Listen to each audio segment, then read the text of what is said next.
ఈ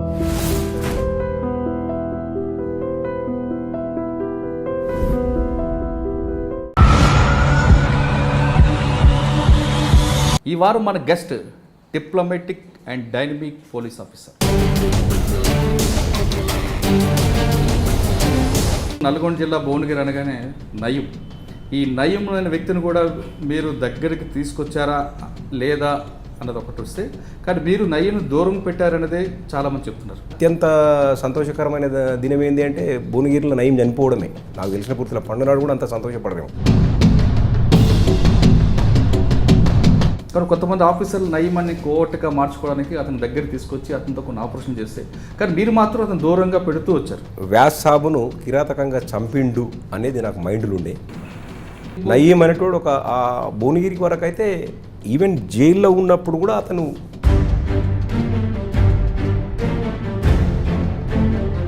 అంటే మీరు భువనగిరి పనిచేస్తున్న టైంలో నయీం అనే వ్యక్తి బయట తిరగడం, మీ పోలీస్ స్టేషన్కి వచ్చి కూడా సార్ కలిసాడు అనే విషయం కూడా తెలుసు. జైలుకి వెళ్ళిన తర్వాత పోలీస్ స్టేషన్ కూడా వచ్చాడు. పోలీస్ స్టేషన్ కూడా వచ్చి కలిసి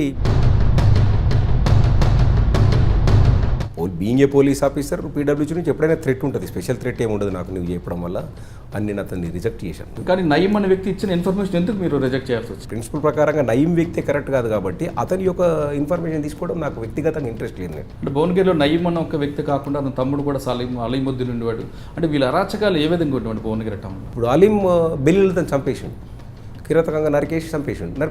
చంపిన తర్వాత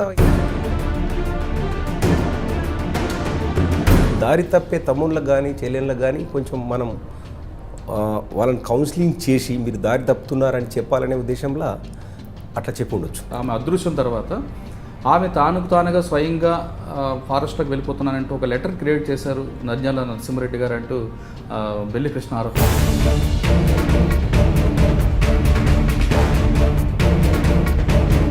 బెల్లిలత డెడ్ బాడీ ముక్కలు దొరకడంతో ఆ మర్డర్ అయినట్టుగా మీరు ఐడెంటిఫై చేశారు. మర్డర్ అయిందని ఐడెంటిఫై చేసిన తర్వాత ఇల్లు అలీముద్దీన్ ఇల్లు సెర్చ్ చేస్తే బ్లడ్ స్టెయిన్స్ దొరికినాయి.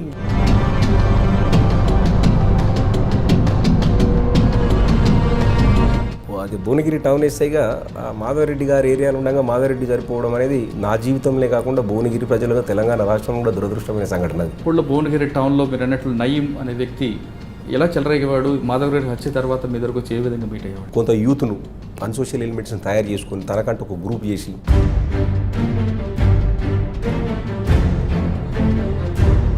ప్రియురాలు గిఫ్ట్ ఇవ్వడానికి 1800 రూపాయలకు వీన్ని తీసుకుపోయి ఒక బండ మీద పెట్టి చంపేసిండు. కోదాడలో పనిచేస్తున్నప్పుడు చిన్నపిల్లలు అక్రమ రవాణా ఒక కేసును బ్లాస్ట్ చేశారు. అక్కడ ఉన్న డాక్టర్ గిరిజా గారు అక్కడ ఉన్న ఎస్సీ ఎస్టీ అమ్మాయిల పిల్లలు ఆడపిల్ల పుడితే పాపం due to poverty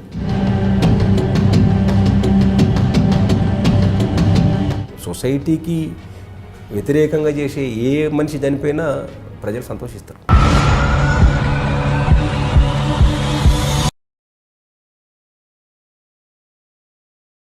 welcome to crime diaries. ఈ వారం మన guest diplomatic and dynamic police officer. అంటే కేవలం ఒక పోలీస్ ఆఫీసింగ్ కాకుండా అతడు పోలీసింగ్లో డిటెన్షన్ మీద పిహెచ్డి చేసిన ఒక డాక్టరేట్. అంటే డాక్టరేట్ చేశాడు కదా అని పోలీసింగ్లో అతను ఏమాత్రం పని చేయలేదు, జస్ట్ లా అండ్ ఆర్డర్ అని మాత్రం అనుకోదు. అతను మావోయిస్టులు ఏరివేతలో తనకంటూ రోల్ చూపించారు. అంతేకాకుండా అప్పుడులో జరిగిన కొన్ని ప్రధాన సంఘటనల వెనుక అతని పాత్ర కూడా చాలా కీలకంగా ఉంది. అటువంటి ఒక మంచి డైనమిక్ ఆఫీసర్ ఈరోజు మన గెస్ట్. అతని పేరు నంద్యాల నరసింహారెడ్డి గారు. నంద్యాల నరసింహారెడ్డి గారు నమస్తే. నమస్కారం సార్. సార్, మీరు ఎస్ఐగా డిపార్ట్మెంట్లోకి వచ్చి ప్రజెంట్ ఏసీపీగా ఉన్న మీరు చాలా మంచి కేసులు చేసుకొచ్చారు. అంటే నల్గొండ జిల్లాలో అప్పుడు నక్సలైట్స్ మూవ్మెంట్ ఉండడం, ఆ మూవ్మెంట్లో మీ రోల్ రావడం, అంటే నక్సల్స్ ఏరివేతలో. అంతేకాకుండా నల్గొండ జిల్లా భువనగిరి అనగానే నయం. ఈ నయం అనే వ్యక్తిని కూడా మీరు దగ్గరికి తీసుకొచ్చారా లేదా అన్నది ఒకటి వస్తే, కానీ మీరు నయ్యను దూరం పెట్టారన్నదే చాలామంది చెప్తున్నారు. కానీ కొంతమంది ఆఫీసర్లు నయమాన్ని కోర్టుగా మార్చుకోవడానికి అతని దగ్గర తీసుకొచ్చి అతనితో కొన్ని ఆపరేషన్ చేస్తే, కానీ మీరు మాత్రం అతను దూరంగా పెడుతూ వచ్చారు. అదొకటి. తర్వాత హోమ్ మినిస్టర్ మాధవరెడ్డి గారు మర్డర్ తర్వాత జరిగిన ఘటనలు కానీ, ఐపీఎస్ అధికారి ఉమేష్ చంద్ర గారు మర్డర్ తర్వాత జరిగిన విషయాల్లో కానీ మీ రోల్ అనేది చాలా స్పష్టంగా కనిపిస్తుంది. అంటే పోలీసింగ్లో మీదంటూ ఒక సెపరేట్ స్టైల్గా చేసుకొస్తున్న మీరు, మీ చుట్టూ కొన్ని విషయాలు కూడా వివాదాలు కూడా వచ్చాయి. ఆ వివాదాలు చెప్పే ముందు అసలు పోలీసింగ్లోకి మీకు ఎందుకు రావాల్సి వచ్చింది, మీ ఫ్యామిలీ బ్యాక్గ్రౌండ్, మీ నాన్నగారు, మదర్, మీరు యూనిఫామ్ సర్వీస్ ఎందుకు ఎంచుకున్నారు ఒకసారి చెప్పండి. నమస్కారం అండి. నేను వ్యవసాయ కుటుంబంలో చంద్రారెడ్డి అనసూయాదేవి దంపతులకు 1969లో జన్మించాను. నేను ఒక్కనే కొడుకును. నా ఎడ్యుకేషన్ అంతా నా ఊరు పక్క విలేజ్లలో జరిగింది. నేను ఉస్మాన్ యూనివర్సిటీలో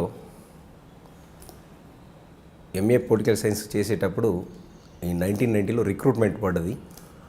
అందరు ఫ్రెండ్స్ అందరు రిక్రూట్మెంట్కి వెళ్తుంటే సరదాగా అందరితో నేను కూడా వెళ్ళాను. యాక్చువల్గా అప్పటికి నాకు పోలీస్ అంటే కానీ పోలీస్ రిక్రూట్మెంట్ మీద కానీ అంత పెద్ద ఐడియా లేదు నాకు. అందరితో పాటు రాశాను. ఈ పొలిటికల్ సైన్స్ ఎంఏ కంప్లీట్ కాగానే రిక్రూట్మెంట్ ట్రైనింగ్ వచ్చింది. అనంతపూర్లో నా ట్రైనింగ్ చేశాను. అంటే మాది నక్సలైట్ ప్రాంతం, చల్మేడ విలేజ్, రామాయంపేట మండల్, ప్రస్తుతం మెదక్ డిస్టిక్లో గ్రామం. ఆల్మోస్ట్ ఆల్ అప్పటి రోజుల్లో ఒక 60-70 మెంబర్స్ మిలిటెంట్స్, ఒక దళ మెంబర్లు ఒక 5-6 మెంబర్స్, దళ కమాండర్ అందరూ మా ఊళ్ళ నుంచే ఉండిరి. అంటే ఆ పోలీస్ వైపు ఎక్కువ లేదు. రామాయంపేట పోలీస్ స్టేషన్, మేము ట్రైనింగ్ ఉన్నప్పుడే రామాయంపేట పోలీస్ స్టేషను కొల్లగొట్టి మొత్తం వెపన్స్ తీసుకుపోవడము, ఊర్ల పొన్న తిరగడము, వ్యక్తులను చంపడము, మా ఊర్లో అట మా నిజాంపేటలో, అటు పోతారెడ్డిపేట, ఇటు కాచాపూరు, అటు అట్లా ఎక్స్ట్రీమిస్ట్ బాగా ఎఫెక్టెడ్ ఏరియా. ఆ టైంలో మా నాన్నగారికి ఎక్కువ ఇష్టమైంది అంటే ఫాదర్ టీచర్ అయితే బాగుంటుంది, నువ్వు మంచిగా బీఈడీ చేసి నువ్వు టీచర్ కావాలని ఆయన కోరిక.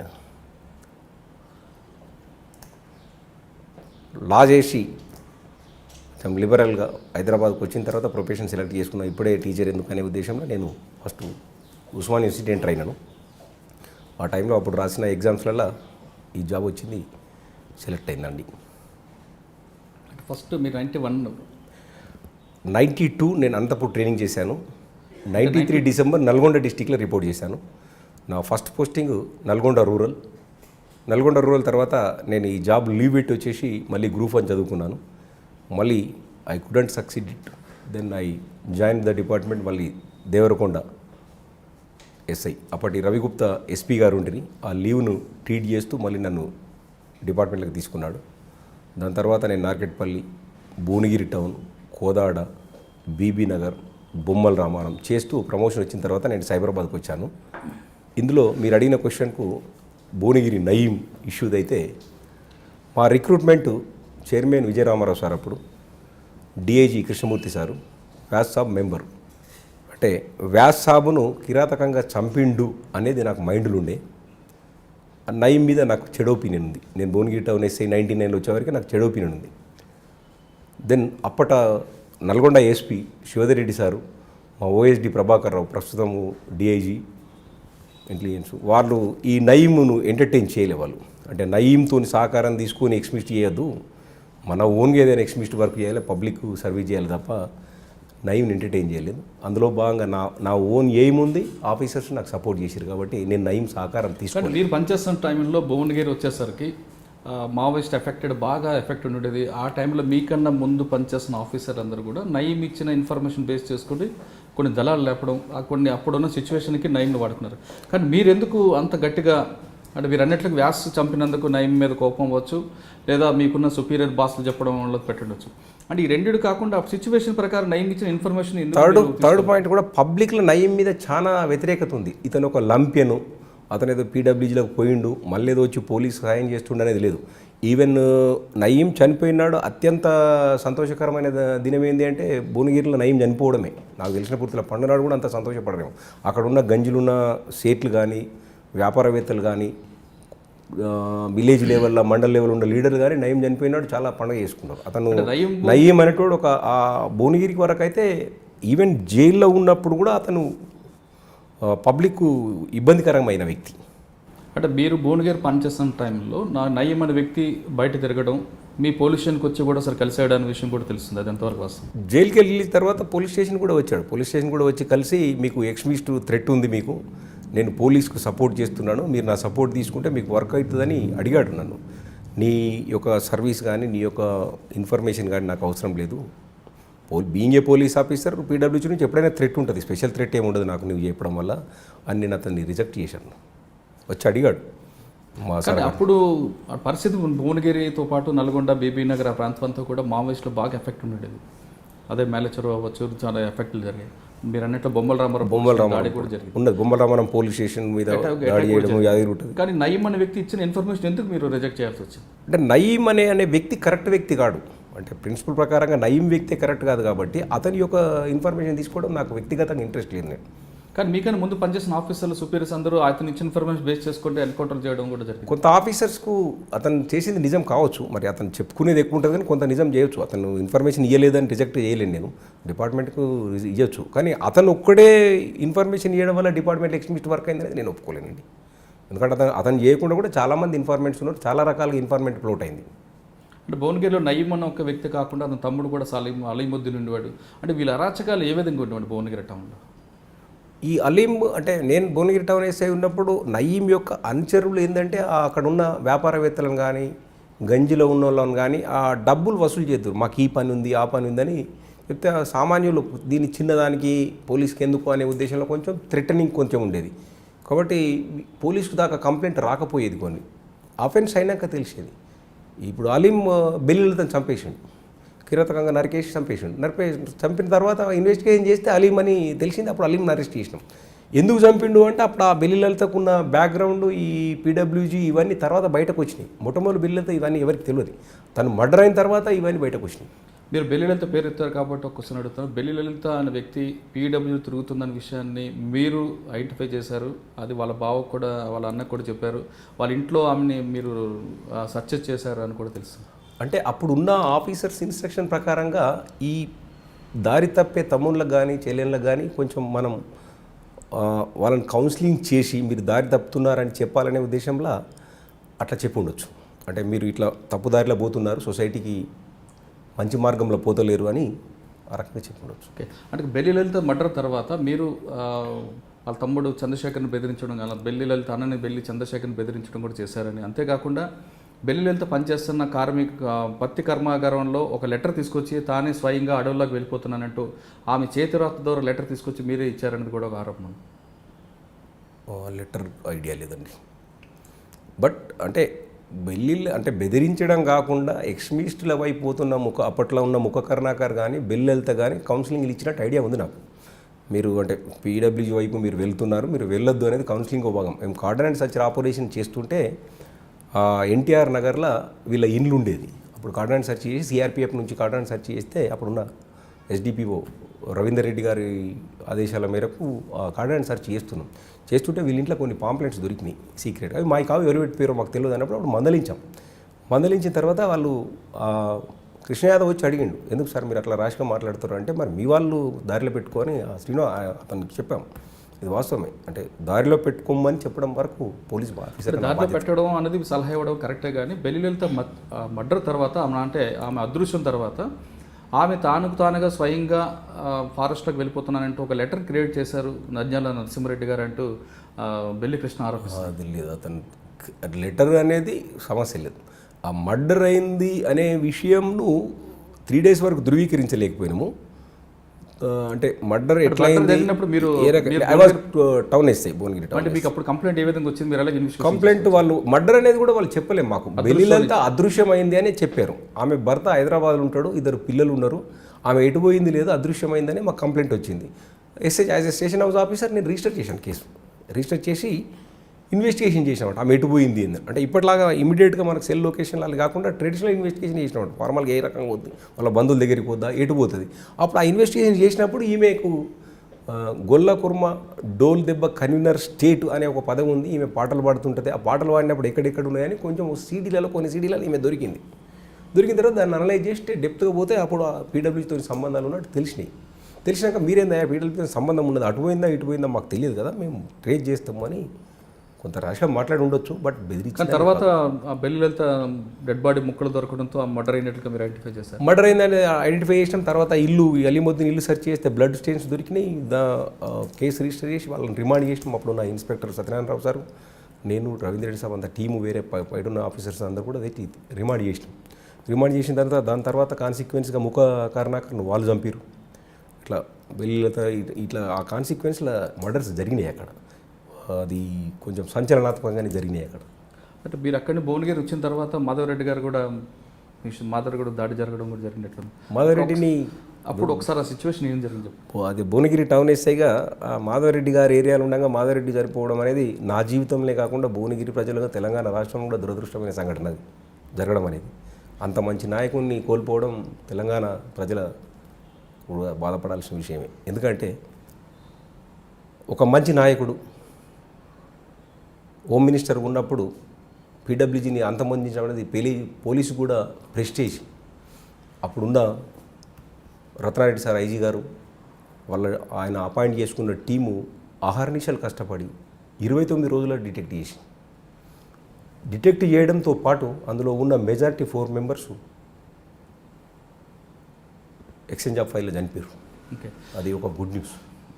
బ్యాడ్ న్యూస్ అయిన తర్వాత మాధవరెడ్డి గారు హత్య జరిగిన తర్వాత ఆ జరిగింది మీరు అన్నట్లు ఎస్ఐబిలో జరిగిన ఐజీ మన రత్నారెడ్డి గారు స్పెషల్ టీంలో ఆ కేసు బ్రేక్ త్రూ తేయడానికి నంద్యాల నరసింహారెడ్డి గారు చాలా కీలకంగా మారారు. ఆ కేసు కమ్యూనికేషన్లో ఆయనే చాలా ఇన్ఫర్మేటివ్ ఇచ్చారు అనేది పోలీసులు చెప్తున్నారు. అంటే దాని కేసు ఒకసారి ఎలా మీరు అంతా బ్రేక్ చేసుకోవాలి అంటే అప్పుడులో కమ్యూనికేషన్ నెట్వర్క్ చాలా తక్కువ ఉండేది. మీరు అన్నట్టు ట్రెడిషనల్ ఇన్వెస్టిగేషన్ కూడా చాలా తక్కువ. ఇన్వెస్టిగేషన్ అనేది ప్రాపర్ ఇన్వెస్టిగేషన్ అప్పుడున్న ఆఫీసర్స్ అందరూ, నా ఉద్దేశంలో అప్పుడున్న ఆఫీసర్స్ టాప్ ఐజీ ర్యాంక్ వరకు, అంటే కింది ర్యాంకు కానిస్టేబుల్ నుంచి అక్కడ ఐజీ ర్యాంక్ వరకు మాధవరెడ్డి గారి మీద ఉన్న ప్రేమతో అందరూ మనసు పెట్టి చేశారు. ప్రతి వాళ్ళు నా వంతు కర్తవ్యం కూడా నేను నెరవేర్చిన అనుకుంటున్నాను. That is the best investigation case. అది నిజంగా పోలీస్ ఆఫీసర్స్కు మంచి పేరు తెచ్చిన కేసు. బట్ మాధవరెడ్డి గారు చనిపోవడం దురదృష్టమైన ఆ కేసు పోలీసు ఇన్వెస్టిగేషన్ చేయడం స్కిల్తో చేసి. ఒకసారి కేసు గురించి చెప్పండి అసలు. అంటే ఎక్స్చేంజ్ ఆఫ్ ఫైర్ జనరల్గా ఏంటి అంటే అది నేను అంటే డీటెయిల్స్గా అది టీమ్ ఆఫీసర్స్ పెద్ద ఆఫీసర్స్ అందరు చేశారు. అందరి యొక్క కృషి ఫలితంగా వచ్చింది. నాకు తెలిసిన ఫ్యూ వర్డ్స్ ఏంటంటే అప్పుడున్న ఫస్ట్ టైం సెల్ యూజ్ చేయడము, ఆ సెల్కు లోకల్ ఫోన్ల నుంచి కాల్ చేయడము, ఆ టైమింగ్స్ కంపేర్ చేస్తే మాధవరెడ్డి హోమ్ మినిస్టర్ గారు రావడము, వెళ్ళిపోవడము, బ్లాస్ట్ కావడం వరకు కనెక్ట్ చేయడం అనేది ఇప్పుడున్న టెక్నాలజీ అప్పుడు లేదు. అది నిజంగా పోలీస్ ఆఫీసర్స్కు చాలా డిఫికల్ట్ టాస్క్ అది. అంటే మీకు అసలు ఆలోచన ఎందుకు? ఎందుకంటే అప్పుడు జరిగిన ఆఫీసర్లు చాలామంది చెప్తున్నారు మాధవరెడ్డి గారు బ్లాస్ట్ అయిన తర్వాత ఏ టీం చేసిందా అనేది మేము ఐడెంటిఫై చేసుకొని ఆ టీం ఎగ్జిట్ ఎంట్రీ రెండు చూసుకుంటూ వెళ్ళాం. కానీ నంద్యాల నరసింహారెడ్డి అనే ఒక యంగ్ ఆఫీసర్ దీన్ని కేసు బ్రేక్ త్రూ తేయడానికి ఒక క్లూ ఇచ్చాడు. ఆ క్లూయే మాకు అప్పుడున్న రవీందర్ రెడ్డి సార్ కానీ అక్కడ ఉన్న ఆఫీసర్స్ అందరూ ఒక్కొక్క టీంకి ఒక్కొక్క వర్క్ అప్ చెప్పారు. ఆ వర్క్ ఒక్కొక్క టీంకి ఒక్కొక్క వర్క్ అప్ చెప్పినప్పుడు నాకు అప్ చెప్పిన work as a police officer Bhuvanagiri town వేస్తే భువనగిరిలో వర్కౌట్ చేయమనేది. అంటే మాధవరెడ్డి గారు ఆ రోజు మున్సిపల్ ఎలక్షన్స్ గురించి ప్రచారం చేసింది. సాయంత్రం ప్రచారం అయిపోయిన తర్వాత యాదగిరిగుట్ట దర్శనానికి వెళ్ళింది. దర్శనం చేసిన తర్వాత హైదరాబాద్కు తిరుగు ప్రయాణం జరిగింది. ఏదైతుందో ఇదంతా టౌన్ వేసేగా నాకు ఐడియా ఉంది. దీని మీద అనలైజ్ చేసినాం అన్నట్టు. అంటే నేను ఒక పోలీస్ ఆఫీసర్ కూడా నాకు ఎక్స్పీరియన్స్ కానీ నేను చదువుకున్న స్టడీ కానీ ఆఫీసర్స్ ఇచ్చిన గైడెన్స్ కానీ అంటే ఎక్కడైతే అఫెన్స్ జరిగిందో మనం అక్కడే వెతకాలి అనే టైప్లో సెర్చ్ చేయడం వల్ల ఈ కమ్యూనికేషన్ మనకు అప్పుడే దొరికింది. అప్పటికి ఈ సెల్ ఫోన్కు ఈ ఐడి ప్రూఫ్ లేదు. మనం ఈ సెల్ ఫోన్ ఎక్కడ దొరికి ఏంది అదంతా వెరిఫై చేస్తే అసలు జీరో ఉంది అన్నట్టు. అంటే ఎంత ఓపెన్గా ఉంది అనేది అప్పుడు ఆఫీసర్స్ అందరూ డిస్కస్ చేసి దీనికి ఒక ఐడి ప్రూఫ్ పెట్టాలి అదని పెట్టి పెద్ద ఎత్తున స్టేట్ లెవెల్లో తీసుకుంటున్నారు ఇన్ఫర్మేషన్ అది. కాబట్టి అక్కడ ఉన్న టీంలన్నీ సక్సెస్ఫుల్గా వర్క్ చేసినాయి ఆ యొక్క కేసు ఇన్వెస్టిగేషన్. అంటే అందులో ఆపరేషన్ పాల్గొన్న వ్యక్తి మాధవరెడ్డి గారు ప్రతి మూమెంట్ అబ్జర్వ్ చేయడం వల్ల ఈజీగా ఏంటంటారు. అంటే ఈ మాధవరెడ్డి గారు వచ్చే మూమెంటు, వెళ్ళిపోయే మూమెంటు, ఆన్ ది వేలో రీచ్ అయ్యే మూమెంటు మొట్టమొదటి సెల్ను వాళ్ళు యూజ్ చేసారు. ఆ సెల్ యూజ్ చేసి ఆ సెల్ ప్రకారంగా రీచ్ అవుతుండని పాయింట్ చెప్పగలిగారు అన్నట్టు. వాళ్ళు పెట్టగలిగి అక్కడ ఈజీగా బ్లాస్ట్ చేయగలిగారు దాన్ని. అంటే బ్లాస్ట్ చేసిన తర్వాత వాళ్ళు ఎలాగ ఎగ్జిట్ అయ్యారండి అందరు కలిపి? సింపుల్గా బ్లాస్ట్ అయిన తర్వాత వాళ్ళు ఏం చూడలే. అంటే అంత పెద్ద ఎత్తున 3 బకెట్స్ కాబట్టి అది పెద్ద ఎత్తున బ్లాస్ట్ కదా, ఇక బతుకుతారు అనే అవకాశం లేదు. ప్లస్ సారెంబడున్న ఎస్కాట్ పెద్ద ఎత్తున ఉంటుంది కదా, AK-47తో ఎస్కాట్ ఉంటుంది. వాళ్ళ అది చూసి ఇంకా చేసేది ఏమి ఉండదు. భయంతో వాళ్ళు బ్లాస్ట్ అయింది పైకి లేవగానే వెళ్ళిపోయారు వాళ్ళు అంతే. ఇక అడిగి దాన్ని వాళ్ళు మళ్ళీ వచ్చి చూసుకొని ఏమైందనే పరిస్థితి ఉండదు వాళ్ళకి. అంత ధైర్యం ఉండదు. అంటే మాధవరెడ్డి గారికి మా బ్లాస్టింగ్ కన్నా ముందు IPS అధికారి ఉమేష్ చంద్ర గారిది ఇష్యూ కూడా జరిగింది.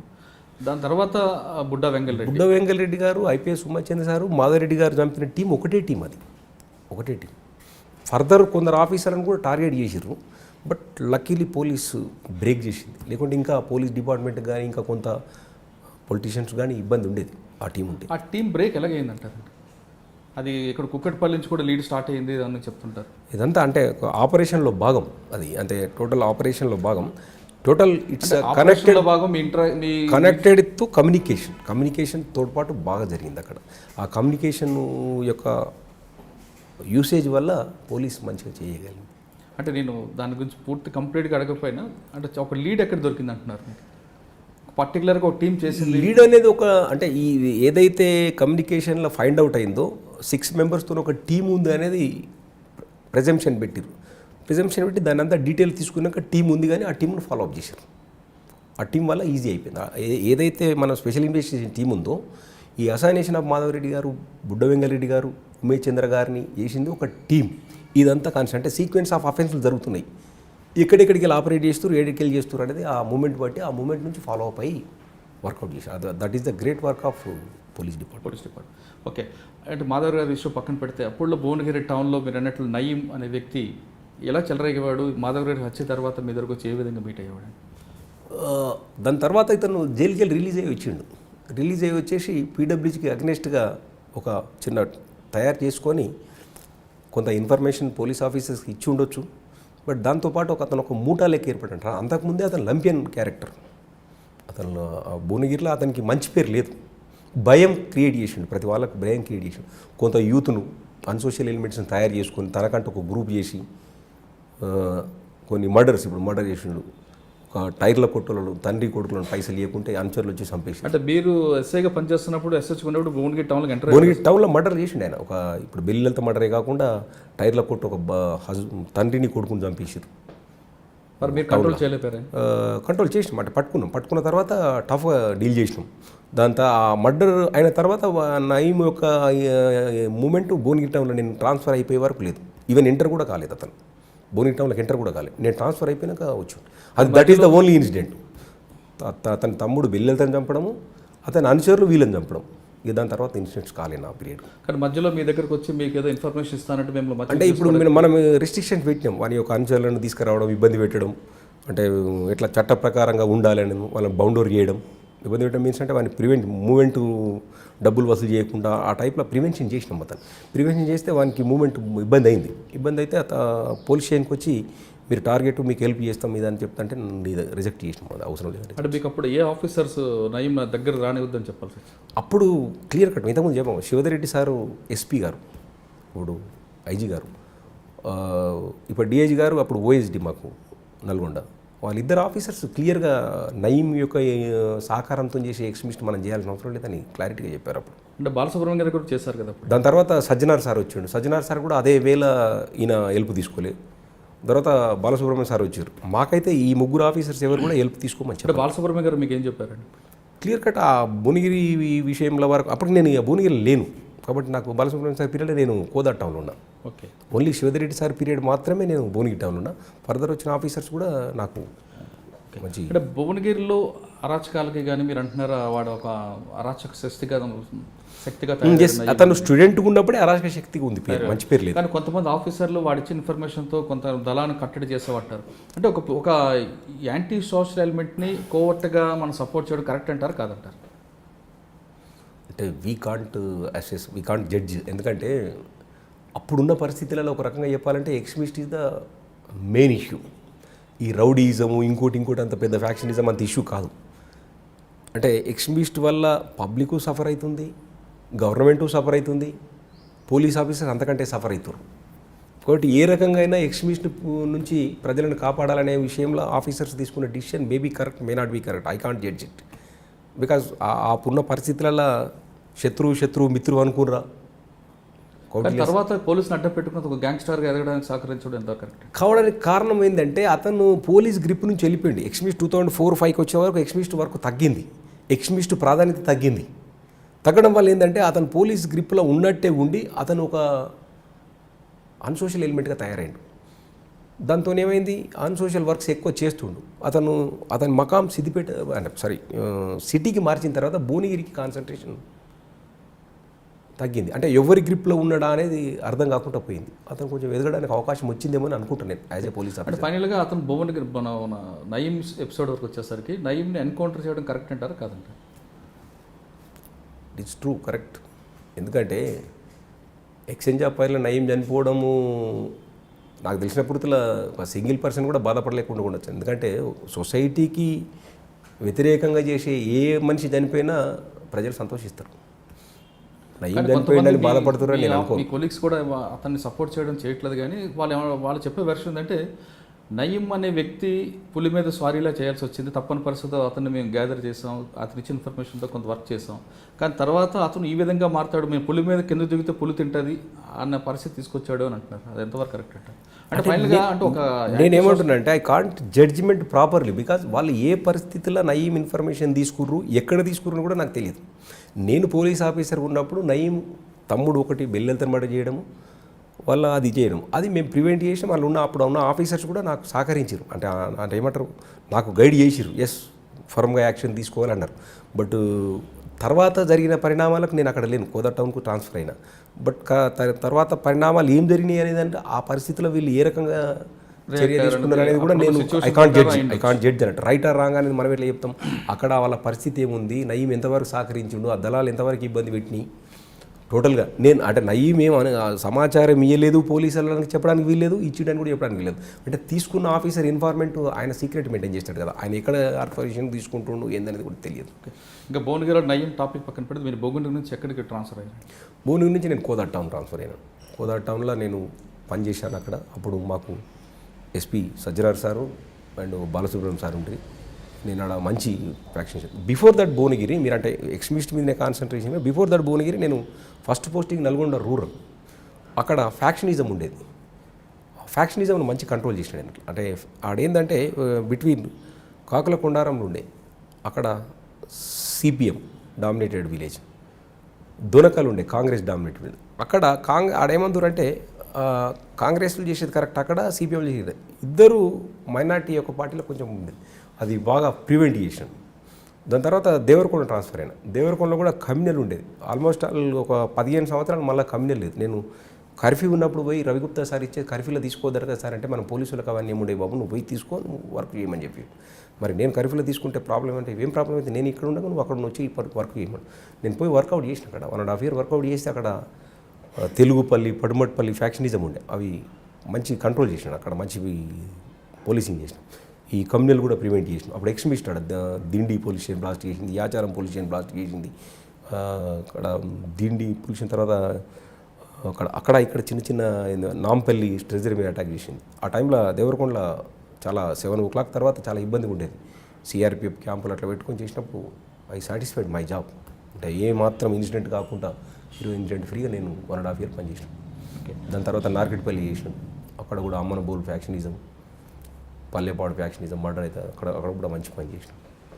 మీరు కోదాడలో పనిచేస్తున్నప్పుడు చిన్నపిల్లలు అక్రమ రవాణా కేసును బ్లాస్ట్ చేశారు. అది అప్పటి ఎస్పీ సజ్జనార్ కేసు. అది అంటే యాక్చువల్లీ ఎస్పీ సజ్జనార్ సార్కి ఇట్లా పిల్లలు అమ్ముతారు అనే ఇన్ఫర్మేషన్ వస్తే దాన్ని ప్రాపర్గా చేయమని తన క్యాంప్ ఆఫీసులు పిలిపించుకొని దాన్ని అంటే బ్రహ్మాండమైన ప్లాన్ చేసి దాన్ని ఎగ్జిక్యూట్ చేయించింది నాతో. అది సక్సెస్ఫుల్గా మేము పర్చేజ్ చేసి తెచ్చాము. నేషనల్ మీడియా కూడా బాగా కాన్సన్ట్రేషన్ చేసింది. అసలు ఏంటంటే కేసు ఏంటంటే ఒకసారి అక్కడ ఉన్న డాక్టర్ గిరిజా గారు, అక్కడ ఉన్న ఎస్సీ ఎస్టీ అమ్మాయిల పిల్లలు, ఆడపిల్ల పుడితే పాపం డ్యూ టు పావర్టీ వాళ్ళు కొంచెం అంటే సాధకుండా ఉంటుంది. ఆమె ఏదో కొన్ని పైసలు ఇస్తూ ఆ అమ్మాయిని తీసుకొని నేను వేరేటోళ్ళకి ఇస్తున్నా కదా, నేను చేసే తప్పు కాదు అని అనుకునేది అన్నట్టు. అంటే చిన్నపిల్లలు నమ్మడం అనేది ఎంత నేరం అనేది వాళ్ళు అట్లా చూసుకుంటలేరు. ఈ డ్యూ టు అన్ఎడ్యుకేషన్ కూడా ఈ డాక్టర్ గారు అట్లా అమ్మేస్తుంటే ఇది ఇన్ఫర్మేషన్ వచ్చింది సార్. ఇన్ఫర్మేషన్ మంచి టఫ్గా డీల్ చేయాలి దీన్ని అని చెప్పేసి మారువేషాలలో వెళ్ళి పర్చేజ్ చేసి ప్రివెంట్ చేసినాం. దాని తర్వాత అక్కడ అవి జరగలేదు. కానీ అప్పుడున్న లంబాడి తండాల పిల్లల్ని మీకు అప్పుడు ఒక పోలీస్ ఆఫీసర్ భార్య కూడా కొని హైదరాబాద్ మియాపూర్లో ఆమె అమ్మకాలను పెట్టింది. ఐడియా లేదు, బట్ అక్కడ ఎక్కువ లంబడల్లో పిల్లలు అంటే తండాలలో ఉన్న పూరు అన్ఎడ్యుకేషన్ వల్ల కేసు మీకు ఐడియా ఉందా? పిల్లల్ని ఒక సీనియర్ పోలీస్ ఆఫీసర్ వైఫ్ నాకు పర్చేజ్ చేసే మియాపూర్లో ఆమె ఒక షెల్టర్ పెట్టి ఇది వేరే కేసు, అది వేరండి. నల్గొండ నుంచి కొన్ని నల్గొండ నుంచి రావచ్చు, కానీ ఇప్పుడు మేము చేసిందేమో ఓన్లీ అక్కడ ఉన్న డాక్టర్ అమ్మడం, అక్కడ ఉన్న డాక్టర్ గారు అమ్మడం. ఆ డాక్టర్ నుంచి ప్రివెంట్ చేసిన, అంటే మెయిన్ డాక్టర్ కాబట్టి ఫస్ట్ ఆమె దగ్గర డెలివరీకి వస్తారు కాబట్టి ఆమె నుండి ప్రివెంట్ చేసినాం అప్పుడున్న పోలీస్ ఆఫీసర్. ఆ కేసుని డిటెక్ట్ చేసినాం, రిమాండ్ చేసినాం, యాక్షన్ తీసుకున్నాం. అంటే అక్కడ ప్రధానంగా ఆర్థిక కష్టాలు, ఆర్థిక అక్కడ ఉన్న అంటే సామాజిక గిరిజనుల యొక్క ఆర్థిక ఇబ్బందులు ఒకటి, అన్ఎడ్యుకేషన్, అంటే వాళ్ళకున్న రిజర్వేషన్లు ఇవన్నీ చూసుకోకుండా ఈ అమ్మాయిని పెంచి మేము పెళ్లి చేయడం మాకు భారం అవుతుంది అనే ఉద్దేశంలో వాళ్ళ పాపం అమ్మేద్దరు. ఓకే, దాని తర్వాత మీరు కోదాడలో ఒక ఆంజనేయ స్వామి విగ్రహం కూడా దొంగతనం అవడం, ఆ కేసులో కూడా బ్రేక్ త్రూ ఉన్నట్టు తెలుసు. అంటే దాని బిహైండ్ యాక్చువల్ ఆంజనేయ స్వామి విగ్రహం ఏంటంటే గుడికి అక్కడ ఉన్న ల్యాండ్కున్న డిస్ప్యూట్ ఉండేది. ఆపోజిట్ ఒక అతను ఈ ఆంజనేయ స్వామి విగ్రహం దొంగతనం చేయించాడు యువకులతోని. అది ఎక్కడ వచ్చి పెద్ద రోడ్డు జామ్ చేసి 1.5 hour ఒక సెన్సేషన్ చేసి పడేసినట్టు ఆంజనేయ స్వామి విగ్రహం. అంటే అది కమ్యూనల్కు లీడ్ చేయడానికి ట్రై చేశారు. కమ్యూనల్కు లీడ్ చేయడానికి ట్రై చేస్తే ఏం చేసినామంటే దాన్ని ఇమీడియట్ స్పెషల్ టీం చేస్తామని పోయి వాడికి విజిట్ చేసినామన్నమాట. విజిట్ చేసినాక అది ట్రెడిషనల్ ఇన్వెస్టిగేషన్, అంటే మనం ఇన్వెస్టిగేషన్లో ప్రాపర్గా చేసుకుంటూ పోతుంటే ఒక అతను అంటే చిన్న క్లూ ఇచ్చారు అన్నట్టు. క్లూ ఇచ్చినాక అందరు ఉంటారు, సార్ మీరు ఎంతసేపు ఉన్న పోలీసులు అందరిని తీసుకుపోయి కొట్టడమే మీ మార్గమా, అసలోని ఎందుకు పట్టుకోరంటే, అసలోడు ఎవరు ఉంటారు, అసలోడు అంతా రాత్రి కనపడతారు కదా మీకు అని. అసలు రాత్రి కనపడడం ఏంటంటే మేము వైన్ షాప్ల కాడ బార్ల షాప్ల కాడ ఉన్నప్పుడు అప్పుడు పోలీసింగ్ ఎల్లగొట్టుకుంటూ పోతుంటాం అన్నట్టు. అట్లా పోతున్నాం అన్నట్టు. అంటే కనెక్ట్ ఏంది క్లూ ఉంది. అసలు అంటే ఎవరు రాత్రి 10-12 మందిని మనం పెట్రోలింగ్లో డిస్పోజ్ చేసాం. రాత్రి డిస్పోజ్ చేసిన తర్వాత అక్కడ చూస్తే 11 నెంబర్ చెప్పు దొరికింది. అట్లా చూసే వరకు 11 మెంబర్స్లో పొడుగు అంటే ఇంటికి పోతే అంత సింపుల్. అది సెన్సేషనల్ కేసు 8 గంటల లోపల అయిపోయిందంట. మీడియా కూడా అప్రిషియేట్ చేసిందంట. అసలు ఇది దొరకదు సార్, అది కావాల్సి చేపించారు కాబట్టి ఆంజనేయ స్వామి విగ్రహం పట్టుకొని రాగానే ఇక్కడనే కమ్యూనల్ చేద్దాం చూసాడు, కమ్యూనల్ చేద్దామని ట్రై చేసినట్టు. ఆ ల్యాండ్ డిస్ప్యూట్స్కి ఉన్న ఈ క్రిస్టియన్స్కు అక్కడ ఉన్న హిందువులకు మధ్యలో దాన్ని కమ్యూనల్ చేయడానికి ట్రై చేశారు అక్కడ ఉన్న. అది ఇమీడియట్ ప్రివెంట్ అయిపోయింది. ఓకే, అంటే ఆ కేసుతో పాటు ఒక కారు దహనం కేసు కూడా ఇద్దరు జరిగినట్లు. కారు దహనం కేసు కూడా అది మిర్యాలగూడ, అంటే నల్గొండది మిర్యాలగూడ. గుంటూరు రామారావు అని వ్యాపారవేత్త అతను. ఇది యాక్చువల్గా ఇది సజ్జనార్ సార్ చెప్పాలి, అది పెద్ద కేసు. అది సజ్జనార్ సారే పర్సనల్ ఇన్వెస్టిగేషన్ అది సార్. ఆ సారు 3 ఎస్ఐలు తీసుకుంటే అలా నన్ను ఒక్కరిని తీసుకున్నాడు. సజ్జనార్ సారు దాన్ని పర్సనల్ ఇన్వెస్టిగేషన్ చేసాడు. ఒక 3 ఎస్ఐలు తీసుకొని స్పాట్కి వెళ్ళిండు సార్ అన్నట్టు. వెళ్ళాక దీన్ని పరిశీలించండి అని చెప్పారు అన్నట్టు. అక్కడ వచ్చిన క్లూస్ వచ్చింది అన్నట్టు. క్లూస్ రావడం వల్ల ఏంటంటే ఆ యొక్క కారు దహనమైన తర్వాత లాక్ అయి ఉంది అన్నట్టు. అంటే లోపల లాక్ అయి ఉన్నాక బయటకు వచ్చినాక ఎవరంటూ పెడతారు, సూసైడ్ అవ్వచ్చు కదా, అంటే సూసైడ్ కావచ్చు అని అటు సూసైడ్ చేసుకున్నారు అనేది పెట్టినట్టు. తీసిన తర్వాత ఏస్తుందంటే ఆ లాక్ ఏదైతుందో బయటకు వచ్చినాక రిమోట్తో కొడితే లోపలికి వెళ్ళిపోతాయి. అంటే బయటకు రాకుండా లాక్ చేసి మర్డర్ చేసిండ్రు అనేది అట్లా. దాంతో అది లీడ్ చేస్తే ఒక 1 month పట్టింది. అది అప్పుడు కమ్యూనికేషన్ యూజ్ చేసినాం, ఎవరెవరికి మాట్లాడుతారు. చనిపోయింది గిరిజనుడు, గిరిజన సంఘాలు ధర్నాలు చేయడం, అర్ధరాత్రి ఎస్పీ గారు కూడా సీన్ ఆఫ్ అఫెన్స్కి రావడం, విక్టిమ్ ఇంటికి రావడం, అంతా పర్సనల్ సూపర్వైజ్ చేశారు సార్. అది మంచి కేసు సార్, డిటెక్ట్ చాలా దూరం డిటెక్ట్ చేసి. నేను బ్రేక్ త్రూ ఎక్కడ వచ్చింది? బ్రేక్ త్రూ ఇక్కడనే నీకు ఇక్కడ మర్డర్ అయింది, అది సూసైడ్ కాదు మర్డర్ అయింది అనేది. ప్లస్ అక్కడ మిస్ అయ్యిండు, వెళ్ళిపోయిండు, అతను లేడు, ఈయన లేడు, ఇద్దరు లేరు. ఉద్యోగం ఇప్పిస్తా అన్నోడు లేడు, ఉద్యోగం తీసుకుంటా అన్నోడు లేడు. ప్లస్ ఇది డెడ్ బాడీ ఉంది. అంటే ఒకరు ఇద్దరు యాక్సిడెంట్లో చనిపోతే ఇద్దరు చనిపోవాలి, ఒకరు చనిపోయారు అంటే ఒకరు చంపినట్టు అని చెప్పి వాడు కన్ఫెక్షన్లో చెప్పుకొచ్చాడు. ఎందుకు చంపాడని క్లియర్గా చెప్పాడు. ఫైనాన్స్ ఇన్సూరెన్స్ ఒక 40-45 lakhs అట్లా ఇన్సూరెన్స్ చేసిన, ఐడియా లేదు అప్రాక్సిమేట్లీ. ఇన్సూరెన్స్ చేసి నేను చనిపోయినాను వస్తే వీడిని బలి చేసి, అంటే వాడు నేనే చనిపోయినా క్లెయిమ్ చేసేసి ఆ డబ్బులు తీసుకొని బయటకు వెళ్ళిపోదామని. అది కన్విక్షన్ కూడా వచ్చింది. ఓకే, అంటే దాంతోపాటు మీరు కోదాడ పరిసర ప్రాంతాల్లో ఎవరైతే యువకులు ఉన్నారో వాళ్ళందరితో నైట్ టైం గస్తీ తిరగడం కూడా చేశారన్నది. అంటే కమ్యూనిటీ పోలీసింగ్ అది. ఎట్లా అంటే దొంగతనాలు కొంచెం కోదాడ బార్డర్ అన్నట్టు, నల్గొండ డిస్టిక్ కోదాడ, అటు ఖమ్మం, అటు గుంటూరు, ఇటు విజయవాడ, కృష్ణ దొంగలంతా కోదాడలో చేస్తారు. కోదాడ కొంచెం బాగా ఎట్లా అంటే రిచ్ ప్లేస్, అది మంచిగా వ్యవసాయము కొంచెం వ్యాపారం బాగున్నది. దొంగతనాలు బాగా ఇబ్బందికరంగా దొంగతనాలు అయ్యేది. అయితే అప్పుడు ఏంటంటే మనం ఉన్న పోలీస్ స్టాఫ్తో కాకుండా కొంత యువకులు చేసేసి ఒక టీములు చేసాం అన్నట్టు. రోజుకు ఒక టీం వచ్చి రాత్రి తిరగాలి. అట్లా కోదాడ హైవేని 2 భాగాలుగా చేసేసి యువదళం అని ఒక పేరు పెట్టి వాళ్ళందరికీ ఐడి కార్డు ఇచ్చి వాళ్ళకు క్యాబ్ పెట్టి కట్టెలు ఇచ్చి అది చేసి తిరిగితే ప్రివెంట్ అయింది. అంటే పోలీసు వాళ్ళతో పాటు వాళ్ళు కూడా 12 to 3, 12 to 4 ఇట్లా తిరిగేది. అది అట్లా మంచి సహకారం ఇచ్చింది ప్రజల youth. I never forget it. Okay, దాని తర్వాత ఎక్కడి నుంచి వెళ్ళారు? కోదాడ తర్వాత బీబీనగర్ వచ్చాను. బీబీనగర్లో కూడా ఒక 8 months చేశాను. దాని తర్వాత 3 months చేసి ప్రమోషన్లో నేను సైబరాబాద్ వచ్చాను. నార్సింగ్ చేశాను. ఫస్ట్ పోస్టింగ్ ఎక్కడండి? As a inspector Narsingi first posting నాది. దాని తర్వాత వనస్థలిపురం ట్రాఫిక్ చేశాను. దాని తర్వాత సరూర్ నగర్ చేశాను. Saroornagar police station. సరూర్ నగర్లో కూడా మీరు మంచి కేసులు డిటెక్ట్ అయినట్లు కదా? సరూర్ నగర్లో కూడా బాగా చేసిన పని చేశాను. సరూర్ నగర్ తర్వాత మీరు కేపీహెచ్బి చేశాను. అయత్నగర్ చేసిన అయత్నగర్ తర్వాత కేపీహెచ్బి చేశాను. హైతనగర్లో ఉన్నప్పుడు మీరు ఆ హైవే మీద కొన్ని యాక్సిడెంట్స్ తగ్గించడానికి కొన్ని ప్రికాషన్ తీసుకున్నారని ఒకటి, తర్వాత ఒక నకిలీ విత్తనాలు, నకిలీ ఎరువులు వాళ్ళందరినీ కూడా పట్టుకొని డిమాండ్ చేశారు. అసలు ఆ కేసు నుంచి ఇది అంటే నేను ఫస్ట్ నుంచి చెప్తున్నాను, ప్రతిదీ నా ఓన్గా చేశాను అనడానికన్నా ఆ టీం వర్క్ చేసింది అనడానికి బెస్ట్ అన్నట్టు. ఫర్ ఎగ్జాంపుల్ మీరు ఫస్ట్ అడిగిన క్వశ్చన్కు హైవే మీద యాక్సిడెంట్ జరగడానికి అయితే అప్పుడున్న కమిషనర్ ప్రభాకర్ రెడ్డి సార్ ఆ హయత్ నగర్ మీద రోడ్డు మీద లారీలు ఆపుతుంటే ఆ లారీకి వచ్చి కొట్టుకొని యువకులు చనిపోతారు, వెనకసీలు వచ్చే కారు చనిపోతారు. కాబట్టి ఆ లారీలు ఆపకుండా ప్రివెంట్ చేయాలంటే ఏం చేయాలంటే ఒక వెహికల్ ఇచ్చిండు, పెట్రోల్ మొబైల్. ఈ పెట్రోల్ మొబైల్ ఏం లేదు, ఈడు నుంచి ఆ కొత్తగూడెం వరకు లారీలన్నీ తీసుకుంటే రోడ్డు కిందికి పంపాలి, వచ్చేటప్పుడు లారీ కింద. అది కేవలం అదే పని చేయాలి. వాళ్ళు చేస్తురా లేదా నైట్ ఉన్న ఆఫీసర్ చెక్ చేయాలి. అట్లా చేయడం వల్ల కొంత అయితే ప్రతి దగ్గర మనము పోలీసు పక్కకు తీస్తుంది వెహికల్ హైవే మీద, కాబట్టి ప్రతి వాళ్ళు మేల్కొతుండ్రు. పోలీసు ఉన్నది కాబట్టి నిద్రమత్తు లేకుండా, అంటే వచ్చేటోళ్ళు కూడా కొంత కాన్షియస్గా ప్రతి దాబాలను లీకర్ పోకుండా ఆ ఇన్స్ట్రక్షన్స్ అన్ని ప్రకారంగా తూచా తప్పకుండా పాటించడం అది జరిగింది. రెండోది విత్తనాలది, అది మీదే ఇన్ఫర్మేషన్. ఏం సార్ మీ దగ్గర మీరు రైతు బిడ్డ క్వశ్చన్ అడిగిరు వచ్చేసి మైకి పెట్టి క్వశ్చన్ అడిగి మీరు రైతు బిడ్డ ఉండి మీ దగ్గర కల్తీ విత్తనాలు కల్తీ నడుస్తుంటే మీరు ఏం చేస్తారంటే మీరు అది తీస్తే మాట్లాడదాం, ఏమని ఉంటే ప్రివెంట్ చేద్దాం, నా దృష్టికి అయితే రాలేదన్నాను. తీసేసి మరి ఇట్లా జరుగుతుంది సార్ అంటే చలో వి గో హెడ్. అప్పుడు ఉన్న కమిషనర్ గారికి ఇన్ఫర్మేషన్ ఇచ్చాం, డీసీపీ గారికి మాట్లాడినాక రైడ్ చేసి దాన్ని మొత్తం తీసేసినాం.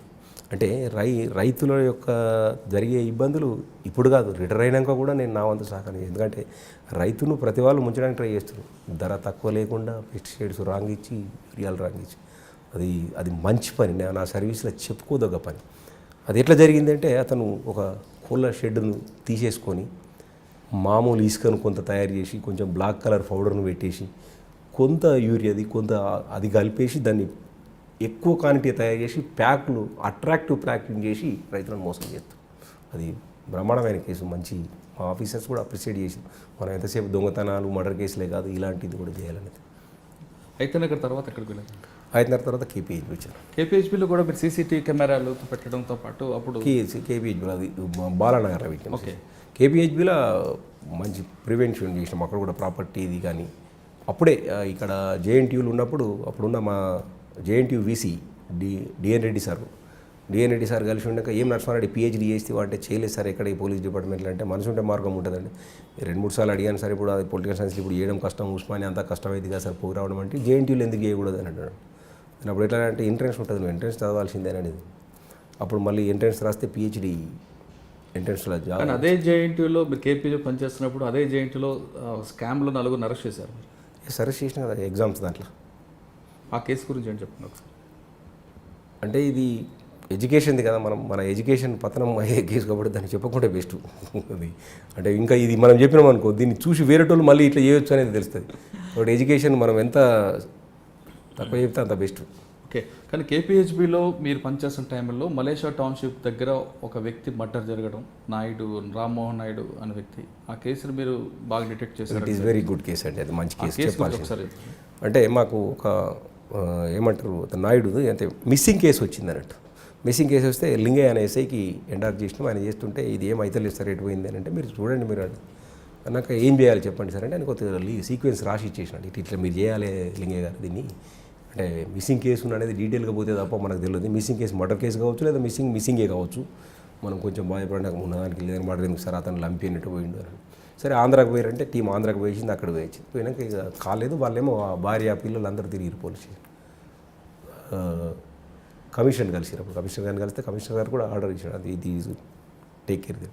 మళ్ళీ మొదలు పెట్టామంటే ఎక్కడికి వెళ్ళిపోయిండు అనేది ఈడికి వెళ్ళిపోయిండు, ఇక్కడ టీ తాగాడు.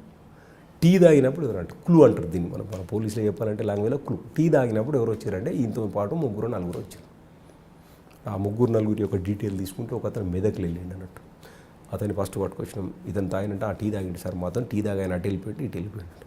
మిగతా వాళ్ళు ఎటు వెళ్ళిపోయారు అనగానే ఇట్లా వాళ్ళు చెప్పంటే మేము సేఫ్గా ఉన్నామని ఆ నలుగురిని తీసుకొచ్చి ఇస్తే వెళ్ళిపోయారు. వెళ్ళిపోయినాక అలా మెయిన్ అతను అక్యూజ్డ్ ఎక్స్ట్రీమిస్ట్ బ్యాక్గ్రౌండ్ ఉంది, కామారెడ్డి ఏరియా దళా కమాండర్. అందులో ఇంకోళ్ళని అడగంగానే ఎస్ సార్ పిస్టల్ ఉంది అని అన్నాడు. తో పాటు అతను బోయినపల్లి పోలీస్ స్టేషన్లో 3 పిస్టల్స్ దొరికిండు, మాకు ఒక పిస్టల్ దొరికింది. ప్లస్ ఇతను తీసుకొని పోయి ఆయన రింగ్స్ గోల్డ్ తీసుకొని వెళ్ళి అతన్ని మర్డర్ చేసి మెదక్లు వేసేసాడు.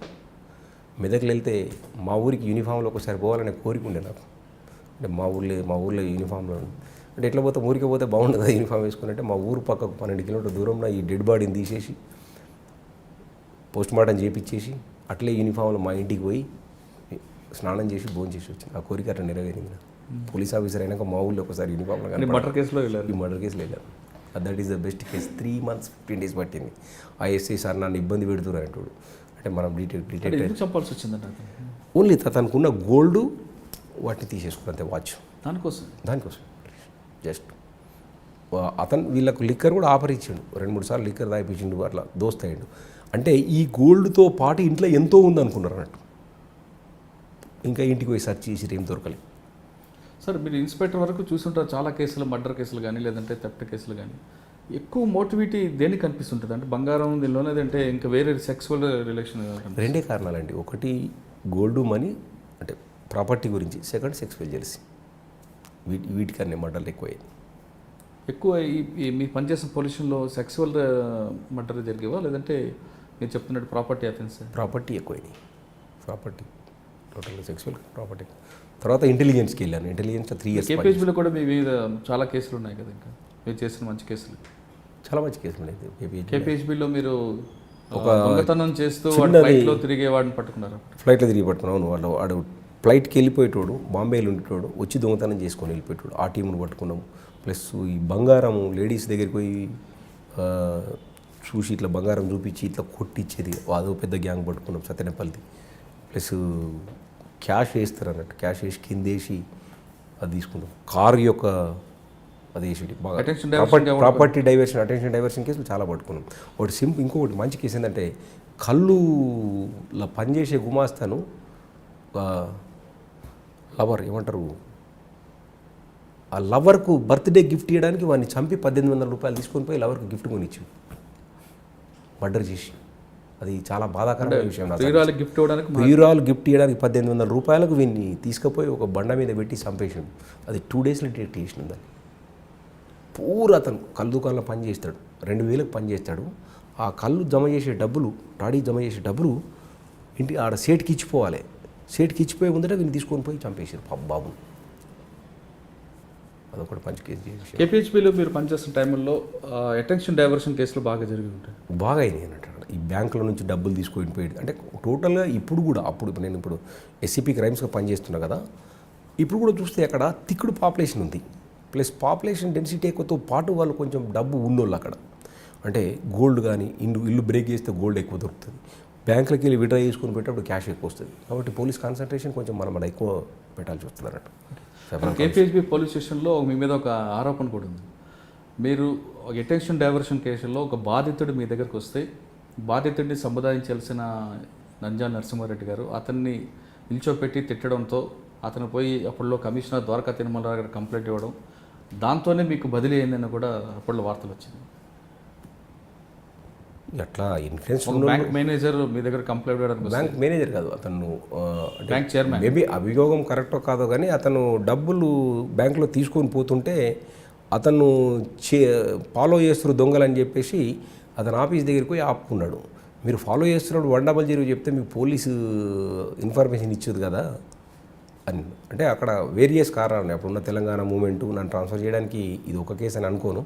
అప్పుడున్న తెలంగాణ మూమెంట్ ఉండే, ఒకవేళ ట్రాన్స్ఫర్ చేస్తే అక్కడికి వెళ్ళి ఇక్కడ చేయాలి అంటే అవన్నీ కొంచెం కాంట్రడిక్షన్. మనము అతను చెప్పడం వల్లే ట్రాన్స్ఫర్ చేసిండని వీ కాంట్. అంటే అతను అప్పట్లో వార్తలు ఏమొచ్చిందంటే ఒక బ్యాంక్ చైర్మన్కి నేరం జరిగితే అతను ఫిర్యాదుదారుగా వచ్చి నిలబడితే నంజా నరసింహారెడ్డి గారు అతను నిల్చోబెట్టి తిట్టడంతో అతను హట్ అయ్యి అప్పుడున్న కమిషనర్కి కంప్లైంట్ ఇవ్వడం. అట్లా ఐ డోంట్ థింక్ అట్లా ఒక బ్యాంకు కోఆపరేటివ్ అంటే బ్యాంక్ పోలీస్ స్టేషన్కి ఒక ఫిర్యాదుదారుడు వస్తే మనం ఆ విధంగా తిట్టడం correct అంటారా? ఆ రకంగా ఒకవేళ అట్లా మందలించినట్టు ఉంటే నన్ను మందలించవచ్చు, కానీ బట్ దాని గురించి ట్రాన్స్ఫర్ చేసిన ఐ కాట్ థింక్. అంటే బందరించడం కూడా కరెక్ట్ కాదేమో కదా.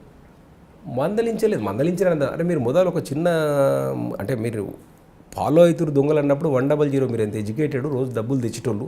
మీకు మీటింగ్లో కూడా మేము చెప్పాము, మీరు డబ్బులు తీసుకున్నప్పుడు కానీ వచ్చినప్పుడు కానీ మీకు ఏమైనా అనుమానం ఉంటే మీరు పోలీస్కి ఇస్తే మీకు ఎస్కార్ట్ ఇస్తామని చెప్పినాక కూడా మీరు ఫాలో కాలేదు. ప్లస్ దొంగలు మీకు ట్రేస్ అయినాక కూడా మీరు 100 వేయలేదండి, మీరు నెగ్లెక్ట్ మీ దగ్గర ఉంది కదా, డబ్బులు వాయి కదా మనవి అని అన్నమాట వాస్తవం కావచ్చు తప్ప, కానీ అది అనడం వల్లే ట్రాన్స్ఫర్ అయిందని నేను అనుకోను. కానీ అప్పుడులో మీరు కేపీహెచ్పి లిమిట్స్లో రౌడీల్ని బాగా అరికెట్టారని కూడా పేరు కూడా ఉంది. అంకాల శ్రీరామ్ లాంటి వాళ్ళందరూ కూడా రాకుండా అడ్డుకుంటున్నారు. నేను అలాంటిది ఏదైనా నేను చేసి ఉంటే నా కిందోళ్ళు నా పైవాళ్ళు సహకరించి నా యొక్క వృత్తి ధర్మాన్ని నెరవేర్చడానికి వాళ్ళు సహకరించారు, వాళ్ళందరికీ నాకు కృతజ్ఞత. నేను ఒక్కనే చేసినా అని అనుకోండి, I can't claim my single, it is a team. ఒక ఎస్హెచ్ఓగా మీ ఇచ్చిన ఎస్హెచ్ఓగా నా బాధ్యతలు నేను నెరవేర్చడానికి నా కింది వాళ్ళు నా పై వాళ్ళు మంచి సహకరించారు 100%. అక్కడ ఉన్న శరత్ బాబు మాకు ఏసీపీ గారు, శరత్ బాబు సార్ ప్రతిదీ గైడ్ చేసేటోడు. Narasimha Reddy you are going behind the limit అని చెప్పేటోడు. Go ahead, this is the good case అనేటోడు. ఆయన ప్రభాకర్ రెడ్డి కమిషనర్ గారు చెప్పేటోడు. చెప్పి సరే ఇది ముందుకు పోదాం సార్, నరసింహారెడ్డి ఇట్లా చేస్తుందంటే కొంచెం జాగ్రత్తగా ఉండి మానిటర్ చేస్తూ ఇది చేయండి, ఏం కాదు మంచి పోలీస్ అట్లా అంటే 5 ఆఫీసర్ల సహకారం ఉంది. ప్లస్ ఈ రాత్రి అంతా మనం కష్టపడాలి, దీన్ని ఎట్లైనా తీసుకురావాలి. టాడీ దగ్గర మర్డర్ అవ్వడం ఏంది అంటే కూడా కింద టీమ్స్ అన్నీ వెళ్ళి నా కింద పనిచేసేటోళ్ళు బ్రహ్మాండంగా అట్లా డజన్ కొద్ది ఉంటారు, వాళ్ళ పేర్లు చెప్పడం కష్టమవుతుంది. వాళ్ళందరినీ కూడా పురమాయించగానే పోయి తీసుకొచ్చేవాడు. అట్లా అంటే టీం వర్క్. పోలీసులో ఎవరైనా ఆఫీసర్ బాగా సక్సెస్ అయ్యారంటే పై ఉన్న ఆఫీసర్స్ యొక్క అడ్వైస్, కింద ఉన్న ఒక టీం వర్క్ అని నేను చెప్పాను. అంటే పైన కమిషనర్ దగ్గర నుంచి కింద కానిస్టేబుల్ వరకు పనిచేస్తేనే అందరు పని చేస్తేనే టీం అవుతుంది. ఆ టైంలో అందరు సహకరించుకోరు. నేను ఒక్కరిని క్లైమ్ చేసినాను, it is not correct. Okay, KPHB నుంచి నెక్స్ట్ నేను ఇంటెలిజెన్స్కి వెళ్ళానండి. అప్పుడు తెలంగాణ మూమెంట్ ఇంటెలిజెన్స్లో 3 years పనిచేశాను. దాని తర్వాత నాకు ప్రమోషన్ వచ్చింది. ప్రమోషన్లో నేను ఏసీపీ బాలానగర్ చేశాను. అక్కడ అప్పుడు మాకు commissioner Anand sir, CV Anand sir, అట్లా ప్రివెన్షన్ ఆఫ్ క్రైమ్ కానీ డిటెక్షన్ ఆఫ్ క్రైమ్లో కూడా ఆయన మంచి అడ్వైజ్ ఇచ్చాడు, మంచి సహకారం చేశారు. అప్పుడు ఉన్న ఇన్స్పెక్టర్స్, ఎస్ఐస్ కూడా ఒక టీం వర్క్ లేక చేయించి మంచి పని చేసిన. దెన్ అక్కడ అప్పుడు మీరు అడిగిన సీసీ కెమెరాలు ఆనంద్ సార్ అన్నట్టు. ఎవరు సీసీ కెమెరాలు పెడతారు మీరు బాగా అని చెప్పేస్తే నేను పెడతాను సార్ అంటే, ఎట్లా పెడతావు అంటే ఇక్కడ ఉన్న అందరూ సహకారం తీసుకొని పెడతాను. పబ్లిక్ ఇన్వాల్వ్మెంట్ చేస్తే పబ్లిక్ కమ్యూనిటీ, ఎస్, కెమెరాలు పెట్టడం కొద్దిగా గొప్ప, పబ్లిక్ ఇన్వాల్వ్మెంట్ చేసాం బాగా. Community, colony wise people, plus అక్కడున్న ఇండస్ట్రియలిస్టులను, ఇండస్ట్రియల్ అసోసియేషన్ను. అది గ్రేట్ థింగ్ ఏంటంటే ఐడియాల నుంచి తీసుకొచ్చాము. ఇండస్ట్రియల్ అసోసియేషన్ నుంచి 1 crore 60 lakhs తీసుకొచ్చి మొట్టమొదటిసారిగా పెట్టినాం మనం. నా పీరియడ్ సుమారుగా 4 crore చేంజ్ సీసీటీవీలు పెట్టినాం. దాంతో ప్రాపర్టీ క్రైమ్స్ కానీ ఇంకా వేరే కేసెస్ కానీ, మర్డర్ కేసు కూడా డిటెక్ట్ అయింది. ఒక మర్డర్ 4 ఇన్వాల్వ్ అయ్యారని వాడు అభియోగంలో కన్ఫిల్ చెప్తే సీసీ కెమెరా చూస్తే 2 ఉన్నారు కదంటే అప్పుడు ఒప్పుకున్నట్లు. అంటే సీసీ కెమెరాల వల్ల చాలా ఇప్పుడు నా యాజ్ ఏ పోలీస్ ఆఫీసర్ చెప్పాలంటే సీసీ కెమెరా కన్నా మంచి ఇన్వెస్టిగేషన్ వేరే లేదన్నట్టు. ఎందుకంటే లైవ్గా కనపడుతుంది, 2 పోయినరా, ఒక్కరు పోయినరా, మర్డర్ చేసిండా, కొట్టిండా, దీంతో చేసిండా అని. మన సీసీ కెమెరా అనేది చాలా ఇంపార్టెంట్. సొసైటీలో సీసీ కెమెరాలు ఏర్పాటు చేయడం వల్ల ఇంకా బాగా జరుగుతుంది. ఇప్పుడున్న ఆఫీసర్స్ కూడా దాన్ని బాగా ఎంకరేజ్. బాలానగర్ తర్వాత మీరు ఎక్కడికి వెళ్ళారు? బాలానగర్ తర్వాత నేను సీసీఎస్కి వచ్చాను. సీసీఎస్లో ఇప్పుడు నేను లాస్ట్ 1.5 year వర్క్ చేస్తున్నాను. సిసిఎస్లో ఏ టైప్ ఆఫ్ కేసులు వస్తుంటాయి, దాన్ని ఎలా ఇన్వెస్టిగేషన్ చేస్తున్నారు? సిసిఎస్లో అన్ని కేసులు వస్తాయి సార్. ఎట్లా అంటే ఆల్ ప్రాపర్టీ కేసెస్ వస్తాయి, బట్ మేము ఎట్లా అంటే గ్రేవ్ కేసెస్ మీద కాన్సన్ట్రేట్ చేస్తాం, సెన్సేషనల్ కేసెస్ మీద కాన్సన్ట్రేట్ చేస్తాం. ఇప్పుడు 10 lakhs అట్లా అప్రాక్సిమేట్లీ 10 lakhs ప్రాపర్టీ అలాగే సెన్సేషనల్ అవుతుందా, ఎక్కువ గోల్డ్ పోయిందా, ఎక్కువ రిపీటెడ్ అఫెండర్ అంటే ఒకటే అఫెన్స్ ఒక అఫెండర్ ఎక్కువ చేస్తుందా, అట్లా దాని మీద కాన్సన్ట్రేట్ చేస్తాం. అంటే మీరు సిసిఎస్లో మీరు అన్నట్లుగా ఎక్కువ గ్రేవ్ కేసులు చూస్తున్నారు. అంటే ప్రాపర్టీ అంటే ఇక్కడ ఎక్కువ ఇప్పుడు నేను సీసీఎస్ నా పాత్ర సూపర్వైజర్ ఉంటుంది. అంటే ఇన్స్పెక్టర్స్, ఎస్ఐస్ వీళ్ళు చేస్తుంటారు, మనం ఓన్లీ గైడ్. ఇక్కడ మనం గైడ్, ఇన్స్పెక్టర్ ఏం చేసిన అది వేరు ఉంటుంది. అంటే మీరు గైడ్ మన దృష్టికి మన పైన ఆఫీసర్స్ ఇన్స్ట్రక్షన్ ఏమి ఇస్తారు, ఆఫీసర్స్ దేని మీద కాన్సన్ట్రేషన్ చేస్తారు, ఏది ఎక్కువ అవుతుంది. ముఖ్యంగా కాన్సన్ట్రేషన్ చైన్ స్నాచింగ్స్ ఉంటుంది. ఇప్పుడు తగ్గింది చాలా చైన్ స్నాచింగ్స్, హెచ్బి అఫెండర్స్. ఇప్పుడు మనకి ఫర్ ఎగ్జాంపుల్ ఈ టైంలో మనం చూసుకుంటే హెచ్బీలు అయితే night lock breaks, day dogs. ఎందుకైతే అంటే ఇప్పుడు అంతా హాలిడేస్లో ట్రిప్పులు వెళ్తారు, వాళ్ళ ఊర్లకు వెళ్తారు, పిల్లల స్కూల్ ఉండదు కాబట్టి, లాకేజ్ ఉంటుంది కాబట్టి ఈ నేరస్తులు వాటిని ట్రాక్ చేస్తారు. కొందరు తెలిసిన వాళ్ళు కొంచెం బ్యాంకులో పెట్టుకొని గోల్డ్ కొంచెం జాగ్రత్త చేసుకొని పోతారు, కొందరు మర్చిపోయి అక్కడనే పెట్టిపోతారు, మా ఇంట్లో ఏం కాదు లేదు. వచ్చే వరకు ఇట్లా అయినప్పుడు కొంచెం ఇబ్బందిగా ఫీల్ అవుతారు. కానీ ఎక్కువ దొంగలు సైబరాబాద్ మీద ఎక్కువ ఫోకస్ ఎందుకు చేస్తుంటారు?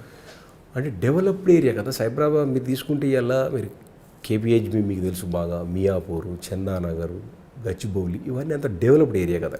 మనకు స్లమ్ ఏరియాలల్లో దొంగతనం చేస్తే 2 to 5 తులాస్ కన్నా ఎక్కువ దొరకదు.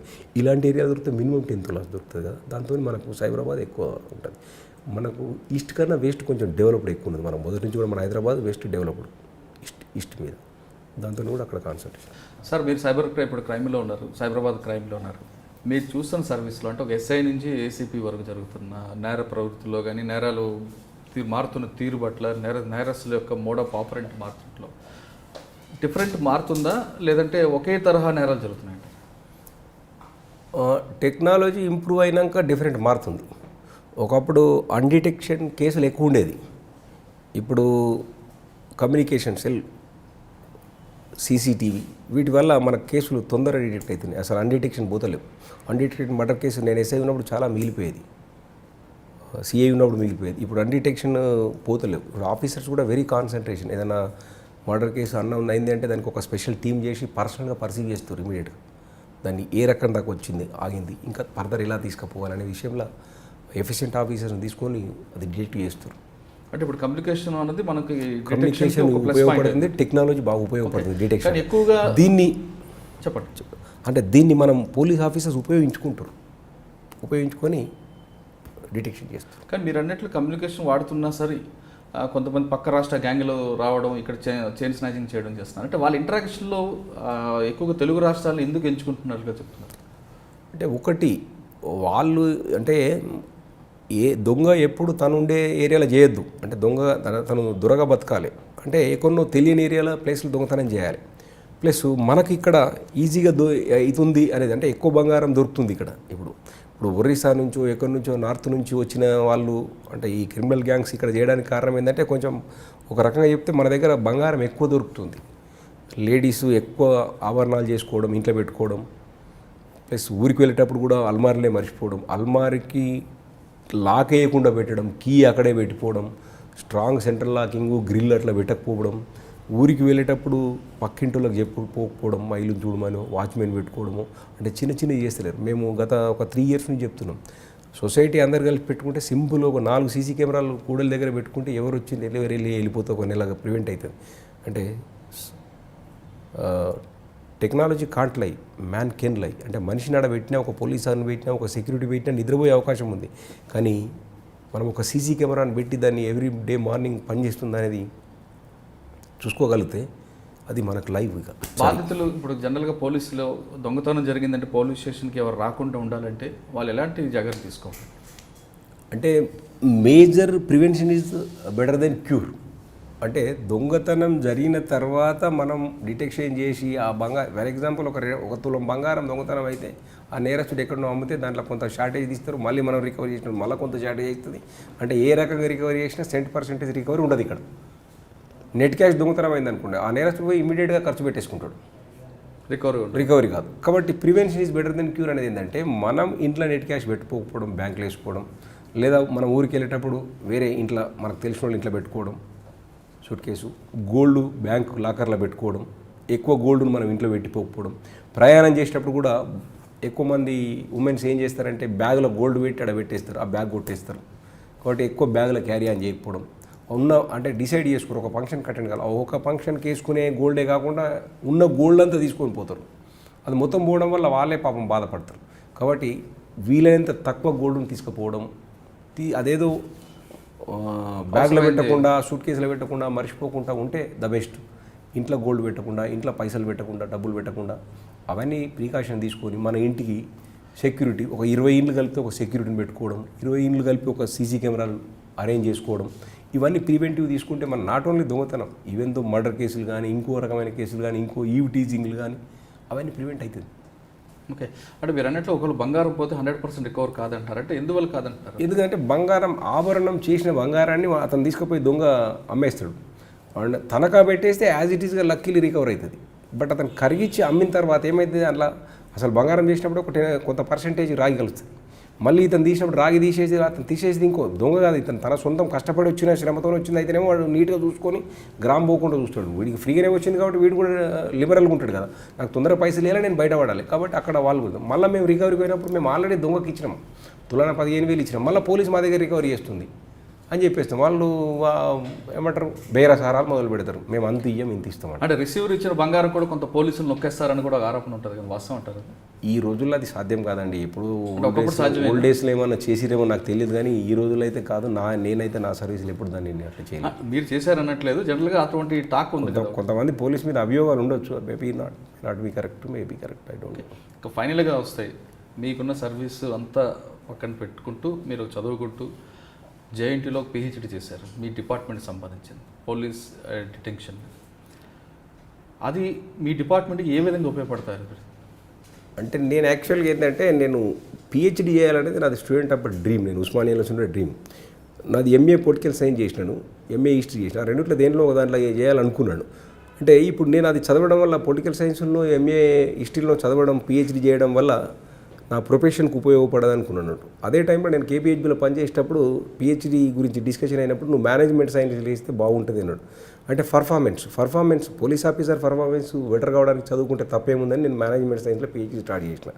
ఆ పర్ఫార్మెన్స్లో భాగంగా నా టైటిల్ ఏంటంటే leadership and motivation to enhance the performance of field police personnel. Okay, ఈ ఫీల్డ్ పోలీస్ పర్సనల్ అంటే ఎవరంటే కానిస్టేబుల్ నుంచి ఇన్స్పెక్టర్ వరకు వస్తుంది. ఈ scope of the study in the Hyderabad and Cyberabad commissionerate. అప్పుడు నేను 2011 సైబరాబాద్ హైదరాబాద్ కమిషనరేట్ అన్నట్టు. ఇందులో నేను సుమారు 2,000 మంది పోలీస్ ఆఫీసర్ల యొక్క ఒపీనియన్ తీసుకున్నాను అన్నట్టు. అంటే how we can do better policing అనేది 86 క్వశ్చనరీ తయారు చేసింది వాళ్ళది స్టడీ, పైలట్ స్టడీ తయారు చేసేసి దాన్ని ఒక 156 ఆర్టికల్ వరల్డ్ లెవెల్లో బెటర్ పోలీసింగ్ చేసే పర్ఫార్మెన్స్ అన్నింటినీ వాటిని చదివిన తర్వాత ఒక క్వశ్చనరీ తయారు చేసుకొని నేను ఇన్ఫర్మేషన్ కలెక్ట్ చేసిన అన్నట్టు. ఆ కానిస్టేబుల్ నుంచి ఇన్స్పెక్టర్ వాళ్ళకు వాళ్ళ పర్ఫార్మెన్స్ బెటర్. దేనికి బెటర్ కావాలి? Prevention of crime and detection of crime. Crime means only not property, any crime. Police officer ఎఫిషియెంట్గా పనిచేసి ప్రివెన్షన్ చేయాలి. అంటే మేనేజ్మెంట్ సైన్స్లో భాగం పర్ఫార్మెన్స్లో భాగం ఈ ప్రివెన్షన్ ఆఫ్ క్రైమ్గా చేసినాను. అది నాకు 2016లో కంప్లీట్ అయింది. నాకు రీసెంట్లీ మీరు రీసెర్చ్ చేశారండి? నేను 2,056 మంది ఒపీనియన్ తీసుకున్నాను. అందులో ఏమొచ్చిందండి?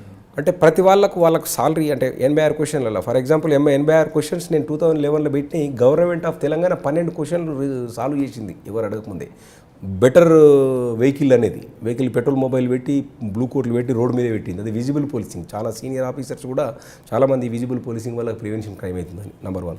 నెంబర్ 2, పోలీస్ ఆఫీసర్స్ అందరికీ చాలా మీకు తెలుసు, ఇప్పుడు ఇన్నోవాలు ఎంత పెద్ద మంచి బైకులు ఇచ్చేసారు, మంచి 4-వీలర్ వెహికల్స్ ఇచ్చారు. అది 2. సాలరీస్ మీరు చూస్తున్నారు ఇప్పుడు గవర్నమెంట్ ఎట్లా సాలరీస్ వాళ్ళు ఎవరు అడగకముందు ఈ ధర్నాలు అవి ఇవి ఏవి లేకముందే సాలరీస్ అన్ని పెంచడం, ఫెసిలిటీస్ పెంచడం, మోడర్నైజేషన్ పోలీస్ స్టేషన్లు చేయడం. అంటే పోలీస్ మీద ఒక సదాభిప్రాయం ఉంటుంది. ఇప్పుడు మీరు ప్రెస్ వాళ్ళు వచ్చినప్పుడు కుర్చీలు లేవేంటి సార్ అది లేదని ఇన్ఫ్రాస్ట్రక్చర్ పెంచడం, ప్లస్ పోలీస్ స్టేషన్ మెయింటెనెన్స్కి డబ్బులు ఇవ్వడం, కరప్షన్ ప్రివెంట్ చేయడం, ప్రతి పోలీస్ స్టేషన్ డబ్బులు ఇవ్వడం, ఇవన్నీ గవర్నమెంట్ చేసిన మంచి పనులు. అది పోలీసుకు చేసిండ్రు అని కొందరు చెప్తున్నా. పోలీసు అట్లా చేయడం వల్ల పబ్లిక్లో మంచి ఒపీనియన్ వస్తుంది పోలీసుకు. అంటే పేపర్ తీసుకురాపో, కుర్చీలు కొనియండి అలాంటివి పెట్టకుండా జస్ట్ మీరు ఏమైనా చేసుకుంటే మీరు సొసైటీలో మీ కాలనీలో సీసీ కెమెరాలు పెట్టుకోమని చెప్తున్నాను తప్ప మీరు పేపర్లు కొనుక్కురా అవన్నీ బంద్ చేసినారు. దానివల్ల మాకు పోలీసు మంచి పేరు వస్తుంది సొసైటీ. అంటే మీరు చేసిన పిహెచ్డీలో మీరు చెప్తున్నట్లు 12 కారణాల్లో 86 క్వశ్చన్లో 12 గవర్నమెంట్ తీర్చేసింది.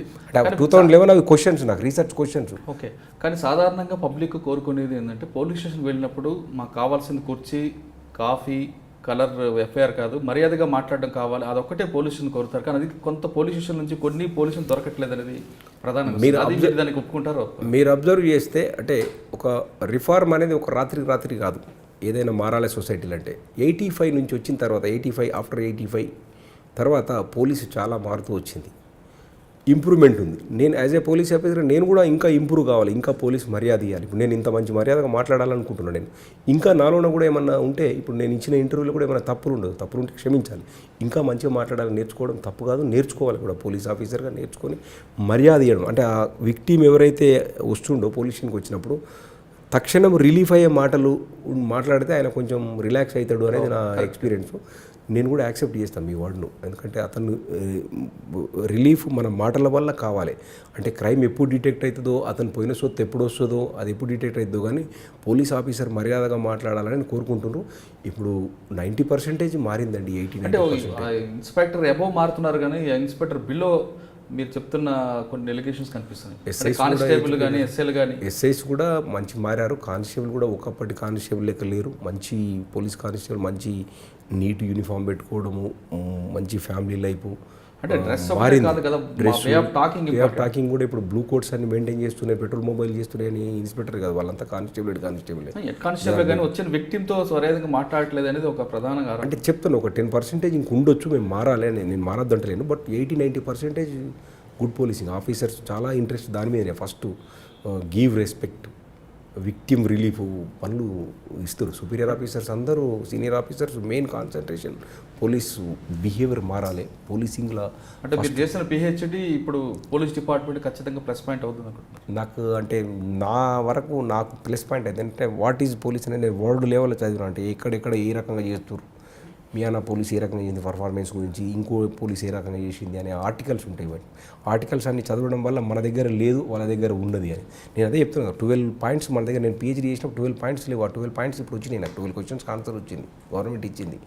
ఇంకా ముందుకు కూడా కావచ్చు. అంటే ఇప్పుడు ఎక్కువగా సైబర్ క్రైమ్ మీద ఎక్కువ నడుస్తుంది కాబట్టి దీన్ని ఏ విధంగా మనం సైబర్ క్రైమ్ అంటే ఇప్పుడు సైబర్ క్రైమ్ది బాగా వస్తుంది. అంటే ఎక్కువ ట్రాన్సాక్షన్స్ బ్యాంక్స్ కావడం వల్ల ఈ గ్యాంగ్స్ వాటిని కొంచెం టార్గెట్ చేసుకొని ఇన్నోసెంట్ పీపుల్కు జరిగే ఇబ్బంది జరుగుతున్నాయి. ఇప్పుడు ఒక్కొక్క అంటే కమిషనరేట్కు కానీ అక్కడ కానీ ఉన్నాయి, ఇంకా పెరగాలి. సైబర్ క్రైమ్ పోలీస్ స్టేషన్లు కలిగి అందుబాటులో ప్రజలకు అంటే ఫ్యూచర్ అంతా సైబర్ క్రైమ్ అవుతుంది. మేము అంటే ఈ స్టేషన్లు దొంగతనాల కన్నా అదే ఎక్కువ కాన్సన్ట్రేషన్ అవుతుంది. ఇప్పుడు హైదరాబాద్లో కానీ సైబరాబాద్లో రాచకుండా ఉన్నాయి. ఇంకా దాని ఏముంటుంది, మనం పబ్లిక్ రిక్వైర్మెంట్ తగ్గట్టు పెంచుకుంటూ పోవడమే. సార్ మీరు పనిచేసిన మీ సర్వీస్లో మంచి ఆఫీసర్తో పనిచేశానని ఒక ఆఫీసర్, తర్వాత ఒక కానిస్టేబుల్ నాకు మంచి కేసులో వర్క్ చేశాడని ఎవరైనా ఇద్దరిని గుర్తుపెట్టుకున్నారు? అట్లా ఇద్దరినే చెప్తే మిగతా వాళ్ళని నేను అవమానించినట్టయితే. నేను చేసిన పోలీస్ ఆఫీసర్స్ 90% మంచి ఆఫీసర్. మీకు ఎక్కడ దొరికితే అక్కడ చెప్పిన నేను చేసిన కేసులలో ఈ ఆఫీసర్ ప్రతి ఆఫీసర్ పేరు గుర్తు చేసిన. ద బెస్ట్ ఆఫీసర్స్ కింద పని నా అదృష్టం. పోలీస్ డిపార్ట్మెంట్ నేను చిన్నప్పటి నుంచి పోలీస్ ఆఫీసర్ కావాలని కాదు, ఆ వచ్చిన తర్వాత ఇచ్చిన గైడెన్సు సీనియర్ ఆఫీసర్సు నా కింది స్టాఫ్ సహకరించారు. ఒక్కొక్క పోలీస్ స్టేషన్లో 60 మంది ఒకరితో నేను ఇది చేసిన ఐ కాంట్ సే. కంప్లీట్గా నా టీం వర్క్తో అయింది. ఇది అంతవరకు నా కిందోళ్ళు అదే టీము. మీకు ఐడియా ఉంటుంది, నేను కింది వాళ్ళతో చాలా ప్రేమగా ఉంటాను, పై వాళ్ళతో కూడా చాలా ప్రేమగా ఉంటాను. నేను పోలీస్ ఆఫీసర్ అనే దానికన్నా ఎక్కువ ఫ్రెండ్లీగా ఎక్కువ ఉంటాను నేను. ఈవెన్ సివిల్ ఒకళ్ళిద్దరితో ఘర్షణ కావచ్చు, కానీ కొత్తగా డిపార్ట్మెంట్లో వచ్చే వాళ్ళకి మీరు ఇచ్చే సలహా ఏంటి?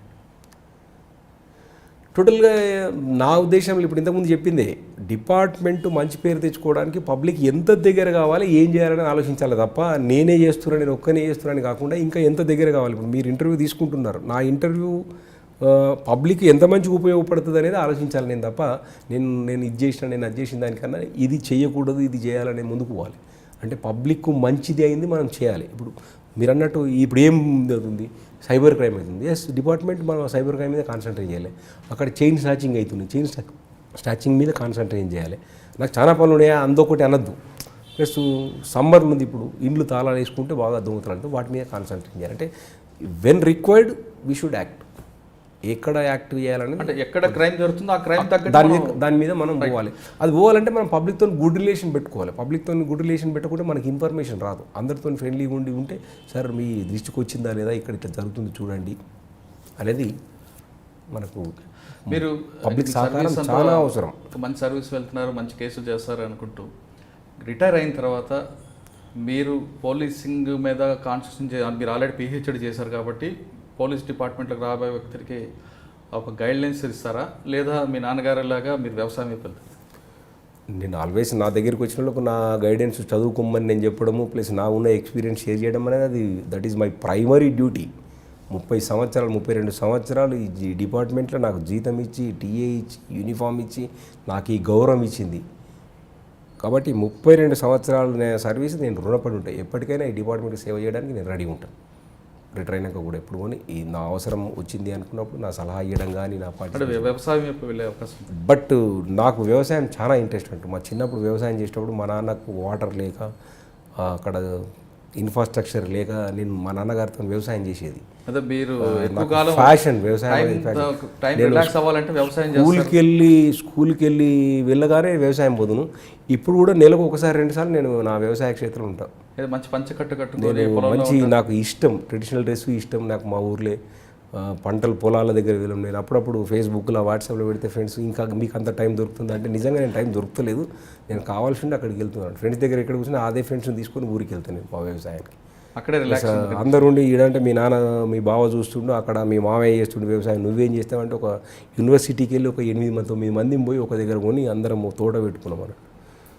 భవిష్యత్తులో ఇంకా ఇట్లా కూడా కాదు, ఒక ఆర్గానిక్ వ్యవసాయం చేయాలని కోరిక. ఒక 10 మంది 12 మంది ఫ్రెండ్స్ని కలిపి ఒక ఆర్గానిక్ వ్యవసాయం చేసి రైతులకు కొంచెం చేదోడు మేము కూడా రైతు బిడ్డలమే అని చెప్పుకోవడం నేను గర్వంగా ఫీల్ అవుతాను. Police officer being a police officer కూడా నేను రైతు బిడ్డను అనేది నేను గర్వంగా చెప్పుకుంటాను. ఓకే, పోలీస్ డిపార్ట్మెంట్లో రావాలంటే కేవలం ఫ్యాషన్గా కాకుండా ఖచ్చితంగా పబ్లిక్తో రిలేషన్ మెయింటైన్ చేస్తే పోలీస్కి కావాల్సిన ఇన్ఫర్మేషన్ వస్తుందంటే నంద్యాల నరసింహారెడ్డి గారు చెప్తున్నారు. అంటే అతని మాటల్లో చాలా స్పష్టంగా అర్థమవుతుంది. అంటే మనకి పోలీస్కి కావాల్సింది మజిల్ పవర్ కాదు, మైండ్ పవర్ అని. అంటే రిలేషన్ ఎక్కువ మెయింటైన్ చేస్తే ఖచ్చితంగా ప్రతి విషయం కూడా ఆఫీసర్కి వస్తుంది, దాంతో కేసు బ్రేక్ అవుతుంటుంది. ఇది చెప్తున్న మాటలో చాలా 100% కరెక్ట్. అంతేకాకుండా నంద్యాల నరసింహారెడ్డి గారు 92 నుంచి ఏ విధంగా కేసులు చేసుకుంటూ వచ్చారో ఇకపై కూడా మంచి కేసులు చేయాలి. అతను అన్నట్లుగానే రిటైర్మెంట్ అయిన తర్వాత అతని సేవలు పోలీస్ డిపార్ట్మెంట్ వాడుకోవాలి. అంతేకాకుండా అతను కళలో కంటున్నట్లుగా ఆర్గానిక్ వ్యవసాయం చేయాలని కోరుకుందాం. ఇది ఈ వారం ఎక్స్క్లూజివ్ ఇంటర్వ్యూ నంద్యాల నరసింహారెడ్డి గారితో. వచ్చేవారు మరో ఎక్స్క్లూజివ్ గెస్ట్తో మళ్ళీ కలుద్దాం. అంతవరకు నమస్కారం. Thank you very much.